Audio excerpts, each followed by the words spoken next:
Hello friends, आज जो science का एग्ज़ाम हुआ, आज था 8 तारीख। और आज जो साइंस का टीजीटी वाला एग्ज़ाम हुआ, उसका मैं एकदम सटीक एनालाइज लेके आया हूँ। तो इसमें मैं जो सटीक जान रहा हूँ उसका मैं आपको आंसर बताऊँगा। तो आप उनसे आप अपना नंबर मिला लीजिए, आपका कितना सही हुआ है या कितना नहीं सही नहीं हुआ है। ठीक है। तो आपका पहला क्वेश्चन है, ये सीरीज ए का है, ये जो है आपका सेट ए का है। ठीक है, तो आप इस अकॉर्डिंग मिला लीजिएगा। तो आपका पहला क्वेश्चन था कि मानव आंख में किस वस्तु का प्रतिबिंब बनता है। ठीक है, किसी वस्तु का प्रतिबिंब बनता है। तो इसका राइट आंसर हो जाएगा रेटिना आपका। ठीक है। उसके बाद नेक्स्ट क्वेश्चन था कि ध्वनि तरंगों का सबसे तीव्र प्रगमन होता है। तो ये हो जाएगा आपका राइट आंसर ठोस। और स्टेट में भी आप लोगों ने ऐसा वाला क्वेश्चन देखा था, ध्वनि वाला। संवहन द्वारा ऊष्मा का स्थानांतरण हो सकता है। तो इसका राइट आंसर हो जाएगा गैस एवं द्रव में। ठीक है। उसके बाद नेक्स्ट क्वेश्चन है आपका कि लेंस की शक्ति मापी जाती है डायोप्टर में। ये तो इतना इजी आंसर है कि सभी लोगों ने 100 का 100% सही मारे होंगे। उसके बाद नेक्स्ट है आपका कि तरित से वृक्ष में आग भी लग सकती है। तो इस क्वेश्चन का आपका राइट आंसर हो जाएगा, ये हो जाएगा आपका राइट आंसर। ठीक है।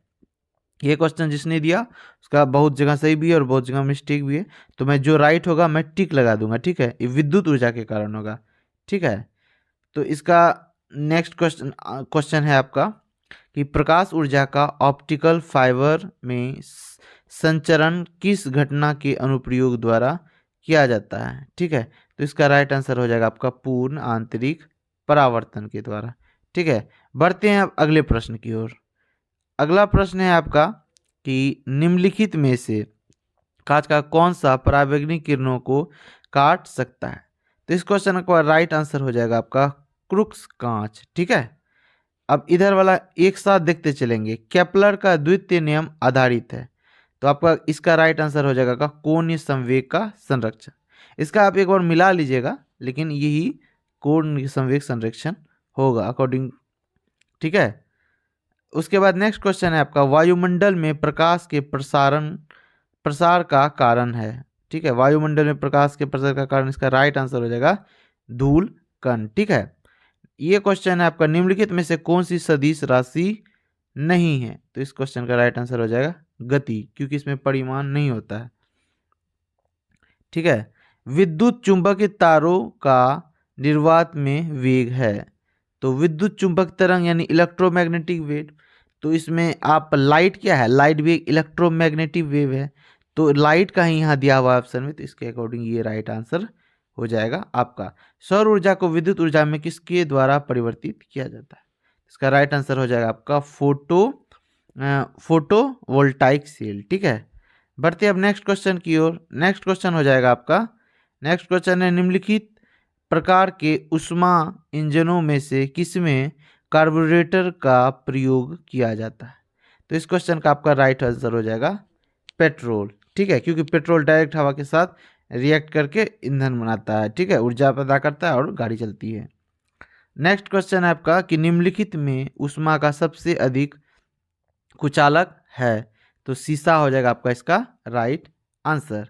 नेक्स्ट क्वेश्चन है आपका कि निम्नलिखित में से किस क्रिया से नए चुंबकीय ध्रुव नहीं बनेंगे। तो इसका राइट आंसर हो जाएगा सीधे तार में विद्युत प्रभावित करने से। ठीक है। उसके बाद ये है आपका चुंबकीय ध्रुव आघूर्ण का मात्रक। तो चुंबक ध्रुव आघूर्ण का मात्रक हो जाएगा आपका ये आपका हो जाएगा इसका राइट आंसर। प्रेरकत्व का मात्रक है। तो इनमें से कोई मात्रक भी प्रेरक का नहीं दिया हो तो क्या हो जाएगा आपका उपयोग में से कोई नहीं। उसके बाद है लेंज का नियम किसके संरक्षण पर आधारित है। तो आप ये हो जाएगा राइट आंसर आपका ऊर्जा के संरक्षण पर आधारित है। कॉस्मिक किरणें ये एक आवर्षित कण है। ठीक है। बढ़ते हैं नेक्स्ट क्वेश्चन की ओर। नेक्स्ट क्वेश्चन है आपका कि निम्नलिखित में से कौन सी विद्युत चुंबक तरंग नहीं है। तो आपका बीटा हो जाएगा, क्योंकि जो आपका है gamma ray, X ray, infrared, visible light, ये सभी क्या है आपके इलेक्ट्रोमैग्नेटिक वेव। लेकिन पूछ रहा है नहीं, तो यानी बीटा हो जाएगा। ये रेडियो एक्टिव वेव है, बीटा किरण। ठीक है, बीटा किरण। निम्नलिखित में से कौन सा अच्छा नाभिकीय ईंधन है। तो यूरेनियम 235, उसके बाद प्लूटोनियम है, ये सभी है आपका अच्छा नाभिक ईंधन। ठीक है। गर्म करने पर एक अर्धचालक का प्रतिरोध घटता है, हो जाएगा, क्या हो जाएगा उसका, घटता है। ध्वनि की इकाई, सभी लोग 100% सही हमारे होंगे, डेसिबल। ठीक है। अगला प्रश्न है कि चक्रीय प्रक्रम में गैस की आंतरिक ऊर्जा क्या होती है, चक्र प्रक्रम में गैस की आंतरिक ऊर्जा, तो इसका राइट आंसर हो जाएगा आपका अपरिवर्तित रहता है चक्रीय परिवर्तन में। ठीक है। या फिर अब इसका आप एक बार मिला के देख लीजिएगा, चक्रीय परिवर्तन लेकिन होगा अपरिवर्तित रहती है। डोमेन वाला जो है आपका लौह चुंबक हो जाएगा 100%। ठीक है। बढ़ते हैं नेक्स्ट प्रश्न की ओर। नेक्स्ट प्रश्न है आपका कि 0 डिग्री सेल्सियस वाला, ये वाला नहीं पता था, इसका आप निकालना पड़ेगा इसका, तो ये आप देख लीजिएगा। हाँ, ये क्वेश्चन आपका हो जाएगा रूबिडियम। ये आर क्यों हो जाएगा, क्योंकि आपने पीरियोडिक टेबल में पढ़ा होगा, जब इधर से बाएं से दाईं ओर जाते हैं तो क्या होता है, आकार घटता है, आकार क्या होगा आपका, घटेगा। और ऊपर से नीचे आएगा, नीचे आता है पीरियोडिक टेबल में, तो क्या होगा आपका, आकार बढ़ेगा। ठीक है। बढ़ते हैं नेक्स्ट क्वेश्चन की ओर। नेक्स्ट क्वेश्चन है निम्नलिखित में से कौन सा मात्रा स्वतंत्र गुणधर्म है, तो इसका राइट आंसर हो जाएगा आपका उपयुक्त में से एक से अधिक, क्योंकि द्रव्यमान भी है और आयतन भी मात्रा गुणधर्म है, स्वतंत्र मात्रा गुणधर्म है। ठीक। नेक्स्ट है आपका कि ये पी एक्स कक्षा नोडल तालों की संख्या, इसमें 3 हो जाएगा, आप ही जान रहे हैं, एस में 2 है, पी में 3, ये पी में जो है कक्षक बोल रहा है। ठीक है। पी में कितने कक्षक होते हैं, 3 होते हैं। ठीक है, 3 होते हैं। उसके बाद नेक्स्ट क्वेश्चन है आपका ये वाला CNO। ठीक है। तो जिसका ये कॉपी, इसमें तो ये टिक लगा हुआ है, बाकी आप इसका चेक कर लीजिएगा। ठीक है, इसका निकालना पड़ेगा। हाइड्रोजन बंधन के अनुसार किसमें प्रबलता अधिक होगी, इसमें होगा, क्योंकि जिसमें बॉन्ड सबसे अधिक होगा उसमें क्या होंगे आपका प्रबलता सबसे अधिक होगा। तो प्रबलता किसका अधिक होता है, 3 बॉन्ड, फिर 2 बॉन्ड, फिर ये। ठीक है, इसके अनुसार, तो राइट आंसर हो जाए आपका ये। बढ़ते हैं नेक्स्ट क्वेश्चन की ओर। नेक्स्ट क्वेश्चन आपका हो जाएगा सोडियम। देखिए, ये क्वेश्चन अगर आपसे मिस्टेक भी हो रहा है तो घबराइएगा नहीं, क्योंकि ऐसा नहीं है कि आपसे मिस्टेक, ये आपसे जरूरी नहीं है कि सारे के सारे लोग बना ही लेंगे, बहुतों से मिस्टेक हुआ होगा, क्योंकि इसमें ऑक्सीडेशन निकालना तो आसान है, लेकिन इसका नाम जानना कि इसमें क्या है, ये जानने के बाद वो तो बहुतों से नहीं होगा। तो इसका राइट आंसर हो जाएगा आपका +2। ठीक है।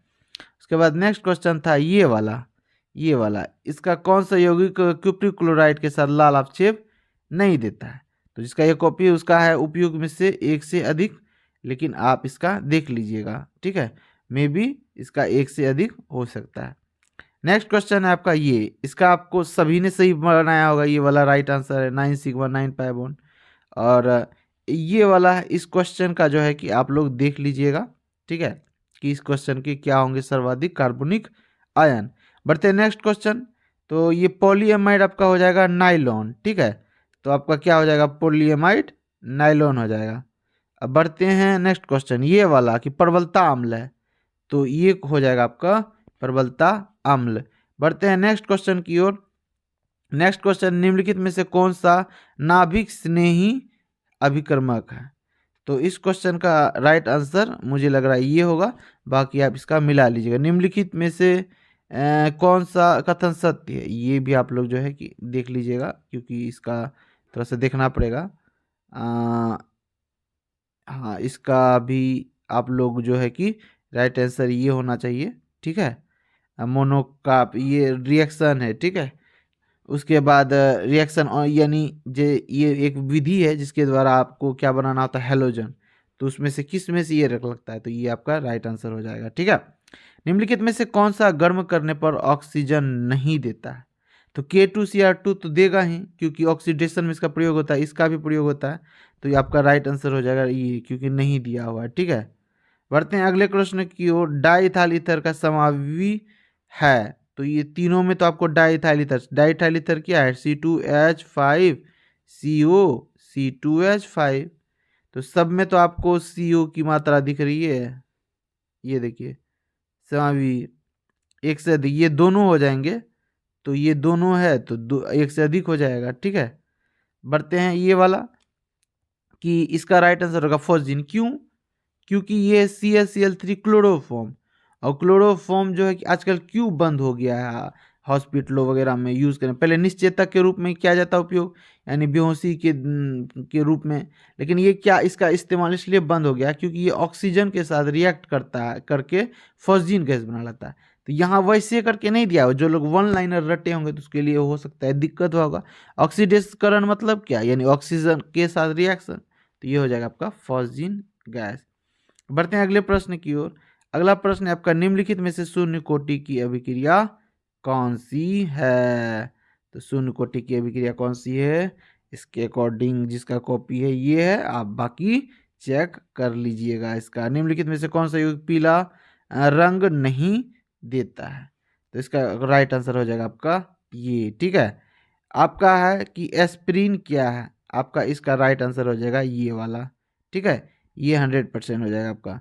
और इधर आपका ये हो जाएगा, इसका निकालना पड़ता है आपको। ठीक है, जैसे क्रोमियम, जैसे एक्स दे मान लीजिए, जिसका निकालना है उसको एक्स मानिए, और NH3 4 है, NH3 का कितना है 4 है, मान लीजिए आप NH3 का +1 है। ठीक है, इसको आप 4 दे दीजिए, और प्लस Cl का कितना है आपका, प्लस दे के यहाँ पे दे दीजिए -1 दे दीजिए। उसके बाद ये जो प्लस है उसको माइनस करना है, इनको सॉल्व कर लीजिए, और इसके इक्वल दे के यहाँ पे 1 दे दीजिए। उसके बाद x को इधर ला के बाकी इधर सॉल्व कर लीजिए, जो आएगा आपका राइट आंसर टिक कर लीजिए, क्योंकि ठीक है ये माइनस कर लीजिएगा, सिर्फ इक्वल के साइड ये +1 है ना दिया हुआ, +1 कर दीजिएगा। ठीक है, अब नेक्स्ट है आपका, निम्नलिखित में से कौन सा जलीय, कि इसका राइट आंसर सीधा बता देता हूँ, CH3 से, क्योंकि इसके साथ जब KOH रिएक्ट करेगा तो क्या हो जाएगा, C।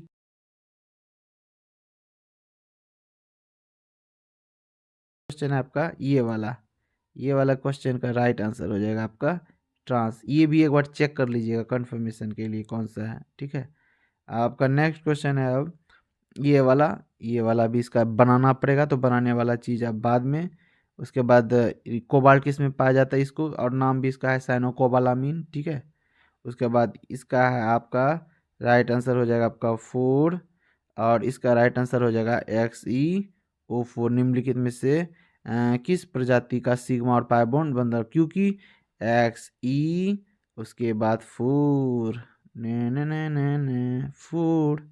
ठीक है, अब ऐसा आया तो जान ही रहे ऑब्वियसली, एक सिग्मा एक पाई, एक सिग्मा एक पाई, एक सिग्मा एक पाई, इस प्रकार करके जितना सिग्मा उतना पाई, वही पूछ रहा है क्वेश्चन। तो इसका राइट आंसर हो जाएगा ये क्वेश्चन। निम्नलिखित में से कौन सा प्रिकिक अम्ल है, पिक्रिक अम्ल है, तो ये हो जाएगा 2,4,6 ट्राइनाइट्रोफिनॉल। उसके बाद आपका ये है क्वेश्चन, निम्नलिखित में से कौन सा स्टेरॉयड हार्मोन है, तो स्टेरॉयड हार्मोन ना सेक्स हार्मोन को कहते हैं। ठीक है, जो इसमें से पूछ रहा है नहीं है, तो एस्ट्रोजन ये वगैरह सेक्स हार्मोन में ही आते हैं ये लोग, तो ये और ये नहीं आते, तो क्या हो जाएंगे एक से अधिक। ठीक है, बढ़ते हैं अगले प्रश्न की ओर। अगला प्रश्न है, डेंगू बुखार किस मच्छर के कारण होता है, एडिस के कारण होता है। उसके बाद ATP का निर्माण कहाँ होता है, ATP का निर्माण माइटोकॉन्ड्रिया में होता है, राइबोसोम में नहीं, प्रोटीन सिंथेसिस होता है ना, गोल्जी का में नहीं होता है। या तो आप साइटोप्लाज्म रहता तो आप साइटोप्लाज्म मार सकते थे, माइटोकॉन्ड्रिया मार सकते थे, प्लास्टिड मार सकते थे। ठीक है, अब चलिए, राइबोसोम का मुख्य कार्य है, तो प्रोटीन संश्लेषण सारे लोगों ने मारे होंगे। आपका एक इनमें से कौन सा स्तनधारी अंडे देता है, जिसका राइट आंसर हो जाएगा एकिडना। ठीक है, आपका है निम्नलिखित में से कौन सा हरित गैस नहीं है, आर्गन हो जाएगा। उसके बाद है ये आपका कि प्रोटियोलिक एंजाइम रेनिन पाया जाता है जठर रस में, ये भी आपका राइट आंसर हो जाएगा। ठीक है, उसके बाद आपका है नेक्स्ट क्वेश्चन में आते हैं। नेक्स्ट क्वेश्चन है आपका कि अंतरापर्शुक पेशियां है, तो अंतरापर्शुक पेशियां मारिएगा रिप्स केज होता है, तो रिप्स केज तो नहीं लिखा हुआ था, सिर्फ रिप्स लिखा है, तो यही होगा राइट आंसर। उसके बाद आपका ये हो जाएगा कि जंतुओं में कौन सा प्रोटीन सबसे अधिक होता है, तो कोलेजन मारिएगा। ठीक है, नेक्स्ट क्वेश्चन है आपका, भूमि फलनी फल है, तो आपका हो जाएगा पीनट्स यानी मूंगफली। और सन ये वाला जो है हैम्स जो है रे से प्राप्त होते हैं, किससे होते हैं? पूषवाह से। ठीक है, नेक्स्ट क्वेश्चन, ये कितना इजी है, 100 में 100 बच्चे सही मार के आए होंगे ये वाले। अगर हैप्लॉइड डिप्लॉइड ध्यान दिए होंगे, ध्यान नहीं भी दिए होंगे तो ऑप्शन ये इतना है कि ऐसे हम मार देंगे आंख बंद करके, आंख खुला रहा होगा तो गड़बड़ी हो गया होगा। हाँ, उसके बाद ये क्वेश्चन हो गया। ये देखते हैं, ये जो है पोलरिटी स्टार्च का जो है कि निम्नलिखित में से किसके जैसा है, तो इसका हो जाएगा आपका राइट आंसर, ये हो जाएगा आपका राइट आंसर। ठीक है, उसके बाद निम्नलिखित में से क्षारीय अमीनो अम्ल है, आपका क्षारीय अमीनो अम्ल लाइसिन हो जाएगा इसका राइट आंसर आपका। ठीक है, लाइसिन हो जाएगा आपका राइट आंसर। बढ़ते हैं अगले प्रश्न की ओर। अगला प्रश्न है आपका कि रासायनिक रूप से इंसुलिन है, ये एक प्रोटीन है। ठीक है, उसके बाद डीएनए मुख्यतः पाया जाता है केंद्रक में, पाया जाता है प्लास्टिड में, पाया जाता है। ठीक है, उसके बाद माइटोकॉन्ड्रिया में भी पाया जाता है, लेकिन मुख्यतः बोल रहा है केंद्रक बोल सकते हैं, साइटोप्लाज्म नहीं बोलना है। ठीक है, उसके बाद आपका है कि नाइट्रोजन एक आवश्यक अवयव है। तो देखिए, नाइट्रोजन हो किसका आवश्यक अवयव नहीं है, तो कार्बोहाइड्रेट मार दीजिए, क्योंकि क्लोरोफिल में तो नाइट्रोजन नहीं होता है, आरएनए में नहीं है अवयव आवश्यक, से क्या हो जाएगा आपका नहीं, एक क्वेश्चन है छटने का, इसका नहीं भी जाना, जैसे सोचिए क्लोरोफिल में होगा क्या? नहीं, इसमें इसमें हो सकता है, इसमें हो सकता है, लेकिन कार्बोहाइड्रेट में नहीं हो सकता, ये खुद अलग से एक अवयव है। ठीक है, तो ये आपका हो जाएगा। आर क्यू क्या, ऑक्सीजन लेवल में आर क्यू वाला में एक क्वेश्चन भी मेरे कम्युनिटी टैब में होगा आर क्यू लेवल से रिलेटेड, तो उसमें किसके बारे में मैंने आर क्यू दिया था, एक बार क्वेश्चन देखिए पीडीएफ जो मैंने सीरीज कराया है। देखिए मैंने जो सीरीज कराया है ना, आपने उसमें मैंने 3 ही सीरीज क्यों कराया है, क्योंकि 3 ही सीरीज में मैंने ऐसे ऐसे क्वेश्चन ले लिए हैं। क्वेश्चन करने का मतलब ये नहीं था कि सिर्फ वही क्वेश्चन आएगा, क्वेश्चन के माने उसी टाइप का आएगा। जैसे मैंने एक नाम वाला रिएक्शन दिया था ना, नाम वाला रिएक्शन आया कि नहीं, एक आया कि नहीं, जो आगे बताएं। उसके बाद आरक्यू लेवल से मैंने पूछा था, तो यानी आपको ये बोला भी था कि इतना पेज नंबर एनसीईआरटी में होगा। आरक्यू अगर पढ़े हुए रहते तो ये मार लेते हैं कि CO2 NO2, क्योंकि ऑक्सीजन का आरक्यू निकालने बोलता है। ठीक है, नेक्स्ट हो जाएगा आपका निम्नलिखित में से कौन सी अनुवांशिक बीमारी है, तो अनुवांशिक बीमारी कौन सा है बताइए तो।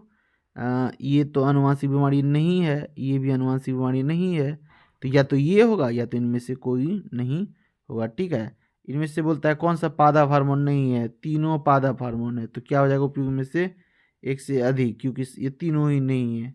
नेक्स्ट क्वेश्चन है और आपका लास्ट क्वेश्चन में आते हैं, लास्ट पेपर में, पादप वर्णक क्या है, तो आपका ये हो जाएगा क्रोमोप्रोटीन, इसका राइट आंसर। हमारे शरीर में उपस्थित प्रतिरक्षी जटिल है, ग्लाइकोप्रोटीन, इसका हो जाएगा राइट आंसर। आपका बाटुलिज्म क्या हो जाएगा आपका, इसका राइट आंसर हो जाएगा ये वाला, भोजन पदार्थ से होने वाला विषैलापन। निम्नलिखित में से कौन सा स्वप्रतिरक्षी रोग है, इसका क्या हो जाएगा आपका, बोलिए तो, आप खुद बोलिए। स्वप्रति ये हो जाएगा आपका राइट आंसर। ठीक है, अल्जाइमर बीमारी।